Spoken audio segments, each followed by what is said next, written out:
This is what we call market survey and analysis. Basically, after every training, we always like to bring people to the market. You need to understand the markets because for everything you have learned, it boils down to sell and buy. Okay? And if you know the whole of the of the technical parts, if you cannot buy and sell, everything is tantamount to zero. You understand what I'm saying? So the beauty of the market is that there are always different people selling the same thing. But how do you now identify who is your target customer? How do you identify what exactly you want to buy? That is why this particular section of the course is very important. We call it market survey and analysis.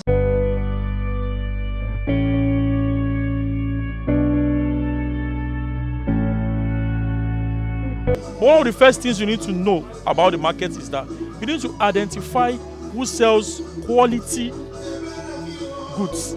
That's number one. Secondly, you need to identify good customer service because it is not about just buying. Do you get my point? During your training, I gave you an instance that you can buy a 1 kVA, you can buy a 1 kVA inverter. You get to your customer's place, the customer say, oh no, I don't want 1 kVA, I want 1.5 kVA. You are just starting into this business. What happens? If your customer does not have good customer service, if you come back to him, he will tell you, no. There's nothing I can do. You get what I'm saying? And then it becomes debt on your own part. When you identify someone in the market that has good customer service, that understands that you're a startup, and the person is willing to support you, you hold on to that person, okay? Because it is through that person you now also learn the ropes. That's why I brought you to this particular place, okay? NT Tech is a store in Arena Market, and it's one of the credible guys out here. You understand? I personally have known him for close to 10 years. We have been doing business, we have been trading. At times we don't even see for 1 year. And we keep on doing business continuously for every day. Okay? So that is why I brought you here. Now, if you look around, you see different types of batteries in the market. These are not new things to you. We talk about the SMF battery. You can see it. Okay? Now, look at this keg now. This is what they call distilled water. Okay? These are another channel of business which you might not recognize. Someone has looked at it that everybody is selling tubular battery. You know, there's a saying that says, when others are digging for gold, what should you do? Start selling shovel. Imagine if everybody joins to dig for gold. Who will be making money? The man selling shovel. Okay? So when others are digging for gold, you don't necessarily have to join them to dig for gold. You can at times decide to sell shovel. Okay? You also end up making money. So everybody is selling battery. Everybody is selling inverter. But one man has identified a missing niche, which is what? When you sell tubular batteries, they need top up, right? And when they need top up, what do you need to it? You need the electrolytes. So someone has identified that, and the person has taken his time to start selling those electrolytes. You get? And that's what you can see here. It's another form of business. And the man is supplying to a whole lot of people in the market. This keg now is about, I think, a liter. So imagine if someone supplies a liter and the person supplies 100 of it into the market. If it sells for 3,000, multiply 3,000 by 100. That's a whole lot of money. So at times, it's not always about joining the wagon. Okay? If everybody is selling battery, you can decide on your own to sell something different. Always understand that in the market, it is normal for everybody to sell the same thing. When we go around the market, you get to see people selling this same thing you've seen here. They are also selling it. But the difference between A and B is one, the quality of the product sold, and then two, the support service which they will give to you after you must have bought from them. So I'm going to call him now. He's going to talk to you about one or two things on what you need to learn about the market. And then he will also show us some products that look the same. When you look at them, you look at A, you look at B, they are the same. But how do you spot the difference? So those are the things they're going to be walking us through once it's pretty settled down now. This is battery. This battery is called 150 amps battery, while this 150 amps battery. While over here we have 200 amps and 100 amps. This particular product is very reliable, GP gates. So let me show you other ones inside. This is solar panel. This solar panel is 450 watts. And what differentiates this panel from others is because it's called mono. This is mono panel. It's called mono panel. Mono is different from poly. Mono panel is different from poly. This is what they call black frame. This is white frame. This is what they call black frame. Black frame panel. It is called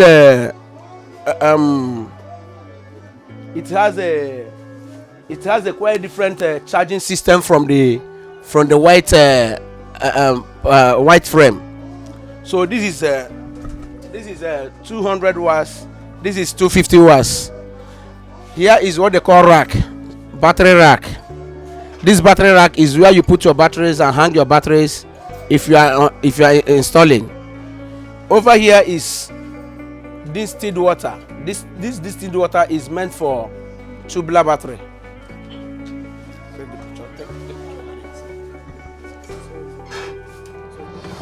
In Tech is where you come and have a different product. Over here is what they call solar street lights. In this solar street light, we have of different types. Like this is 100 watts. This is 100 watts solar street lights.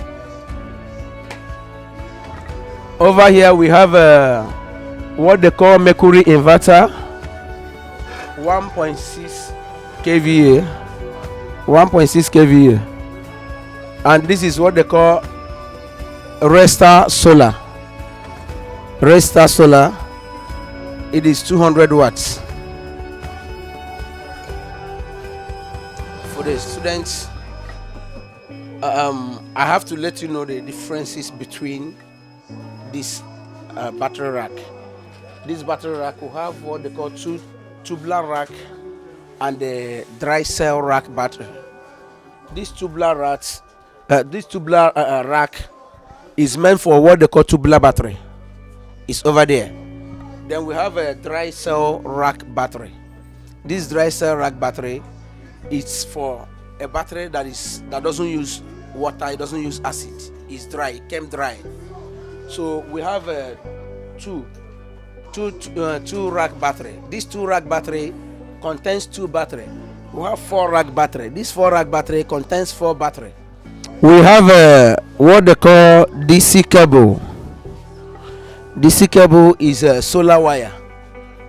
In terms of installation, this is the cable you use. This is what they call 10 mm solar cable. Over there we have 6 mm out there. Yes, we have 6 mm here. This 6 mm is meant for an installation. Come in, sir. So it's meant for installation of all type of solar installation. This is still part of the solar street lights. So this is what they call 400 watt solar street lights. When you come to Tech, you have it. Then we'll move down to inverter. We have different type of inverter, like glow volts, UPS home UPS, mercury, and the charger controller. This is what they call charger controller. We have different type of charger controller. This is a 60 amps charger controller. It is meant for installation. This is where your panel, your battery, and the inverter came on. When you on this charger controller, it will identify how your solar system is being charged. You will see the level of the battery, the level of the charging system of your inverter, the level of how the panels works through the battery and charge it properly.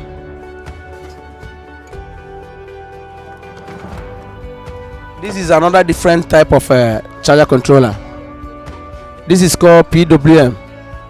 This is called PWM charger controller. This one is the one that charges from 2 battery system to 4 battery system. Thank you. When it comes to open markets, one very important thing you should learn about the open markets is stickers and labeling. Okay? Or not just the open markets only. Even when you are buying from manufacturer, you never can be too careful. You should just know this basic thing, especially when it comes to solar panels. Now, even in batteries, it happens too in batteries. It happens too in inverters. Stickers and labeling is almost in every product, not just in this market only. Even in other markets as well, in other sectors, it happens. But we want to focus on our own sector. Now, look at this solar panel now. If you look behind it, what you see is 200 watts. Are you getting it? This 200 watts now, let's assume it's being sold for 30,000 naira. Okay? I can decide if I'm a dishonest person, out of greed, out of make money rich. I can decide to give it to a customer as 300 watts solar panel and sell it for a higher price. What do? I come to the market like this. I come and request for label. Look at this label now. If you look at this now, it's using 250 watts. And then below it, you can see different capacity.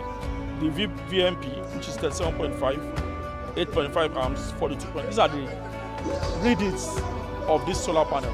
If you look at this one, the reading is quite different. Do you see it?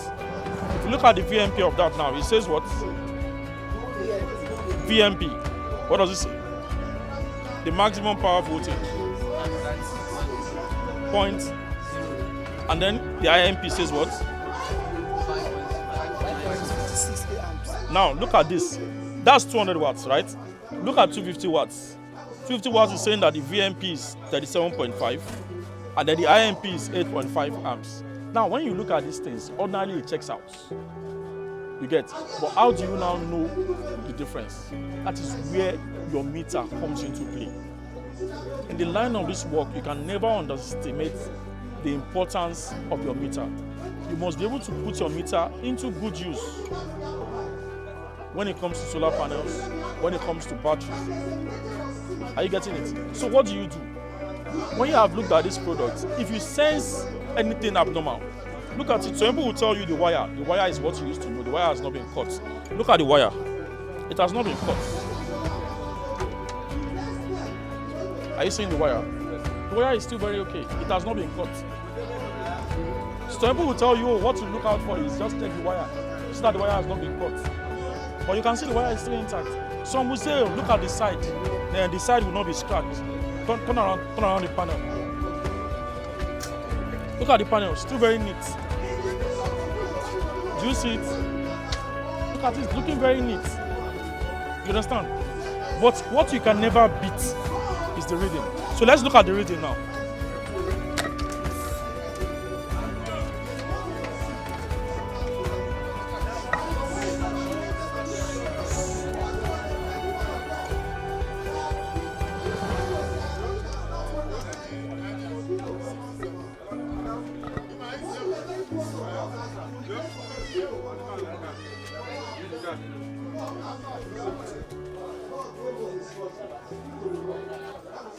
So let's see the display.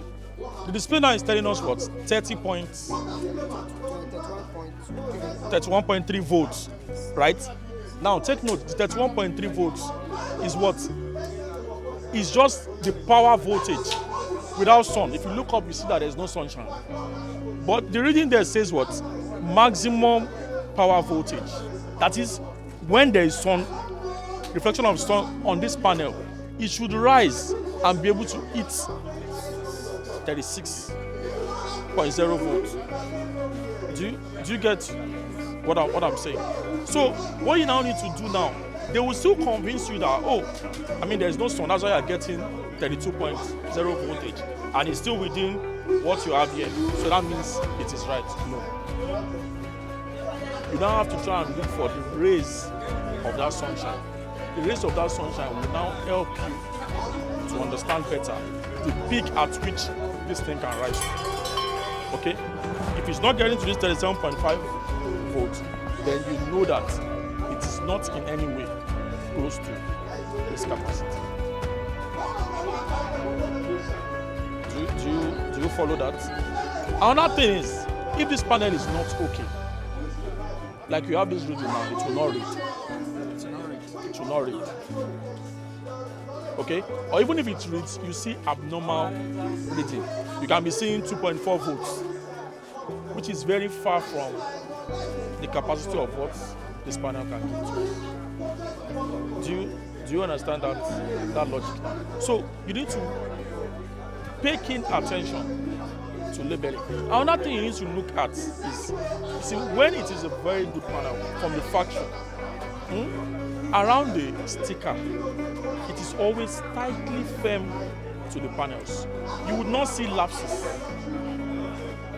Do you get? If you look at this now, you can see that there are lapses on the side.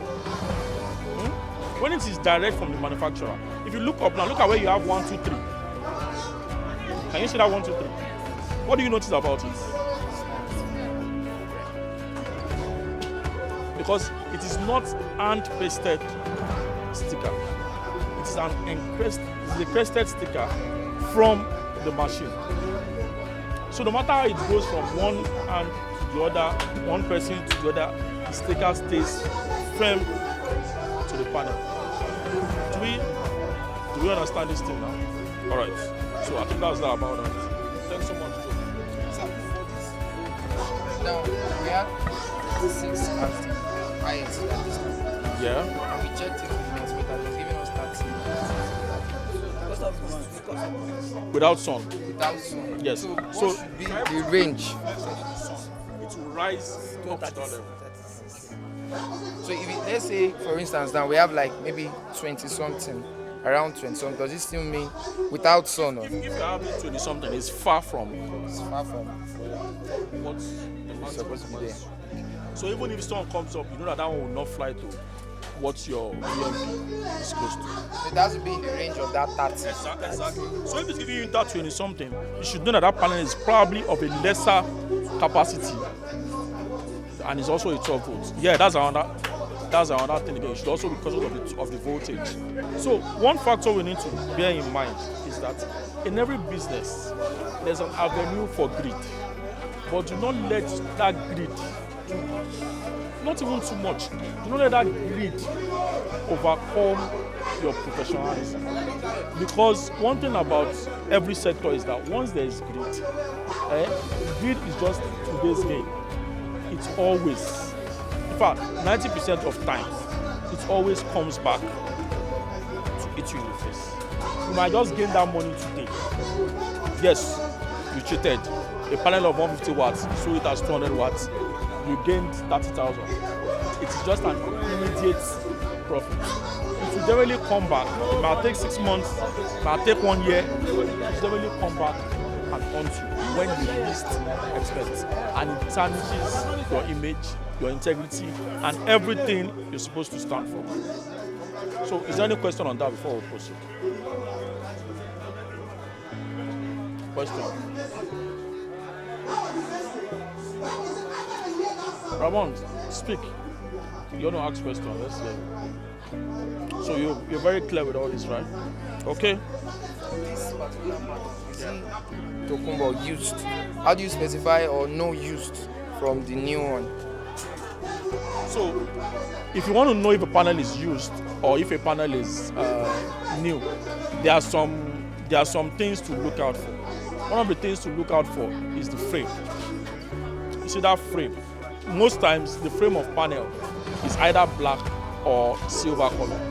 There is always some, should I say, dents on the frame. The dents can be in two forms. Dents at times comes from moving of those panels, because panels do not come, not all panels come in carton. Some panels come in crates.